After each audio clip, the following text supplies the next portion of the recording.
The top stories. Ebola drill causes stir in Bridgetown. The new US-Cuba diplomatic initiative is welcomed in Barbados. And the Windies get a little help from the weather. Welcome to Nation News for Thursday, December the 18th, 2014.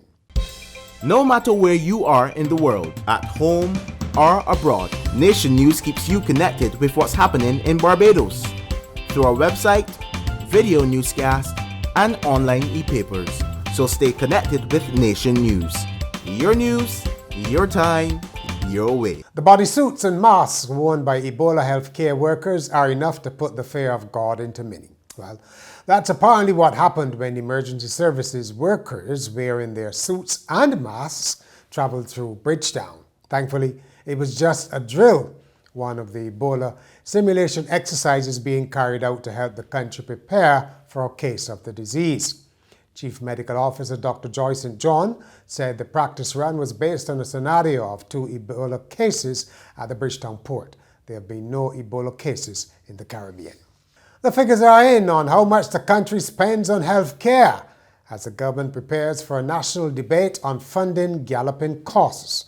And we can reveal that Barbados spent more than $730 million on health care between 2012 and 2013. Government financing accounted for 55.5% and households 39%. The figures were provided by the government's chief health planner, Samuel Dean, the results of a first-ever compilation of Barbados's national health accounts. The study found that the majority of spending was on curative care or treating illness rather than preventative care. Deputy Permanent Secretary in the Health Ministry, Cheryl Aline, said that while healthcare delivery in Barbados remained enviable, the major concern was the cost of universal health care coverage, which is primarily publicly funded. The groundbreaking ceremony has taken place for a new nursery school to serve Gall Hill Christchurch and surrounding districts. It should be ready by January 2016. The $7.2 million school will cater to 150 children and is the largest of 6 being built by the Maria Holder Memorial Trust, a local charity. The Gall Hill Nursery School, same school right here, is a movement into new aspects of understanding the human mind and understanding the human consciousness relative to education. So all those students who come to this school will be exposed in a very qualitative way to those expanding practices of education, not the, as was stated in the slide, the lecture type format that has been prevalent in traditional primary schools in our country. We've heard the complaints of taxi drivers, but it seems they are not the only ones not reaping the sweets of the growing cruise line traffic.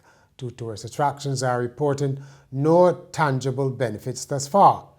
General Manager of Atlantis Submarines Barbados, Roseanne Myers, said that in the estimates for tours, the 2014-15 cruise season will be on par with the 2013-14 season. At Harrison's Cave, the acting chief executive officer, Schofield Clark, said he could not speak to increased patronage at the St. Thomas attraction so far.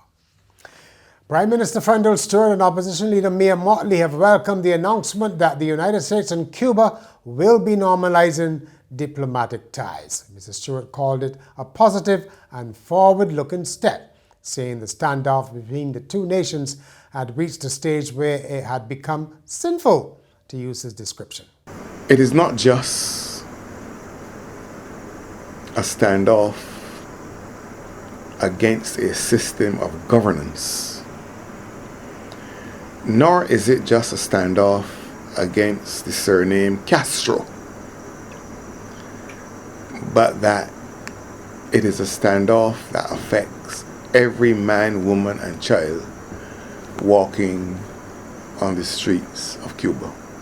And therefore, that the stage had been reached where its rationale no longer existed and that it should be brought to an end.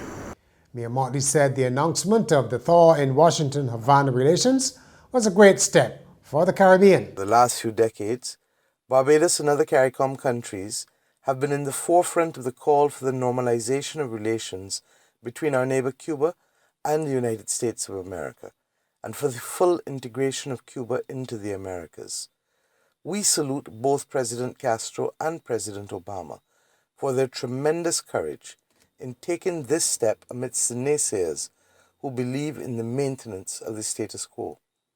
We would also like to commend Pope Francis for the critical role that he has played in this historic development. His assertion that it is always better to talk than not to talk is the foundation for building bridges to reverse a half a century of isolation for the Cuban people. We look forward to the tremendous opportunities that will unfold, not just for the Cuban and the American people, but indeed for all of us in this hemisphere. Next, our Christmas spotlight falls on the annual Children's Christmas Party of the Insurance Corporation of Barbados. This is their staff club. Sparky the Clown and Jumping Tent kept the children entertained until the main man, Santa Claus, appeared riding on an SUV. Club Secretary Ruth Maynard said the children included those selected by the Welfare Department and Barbados, as well as those from surrounding schools. In sport, West Indies got a little help from the weather after receiving a second-day thrashing from South Africa's batsmen in the opening cricket test at Centurion. Rain prevented the visitors from starting their first innings after the Proteas had racked up 552 for 5 before declaring.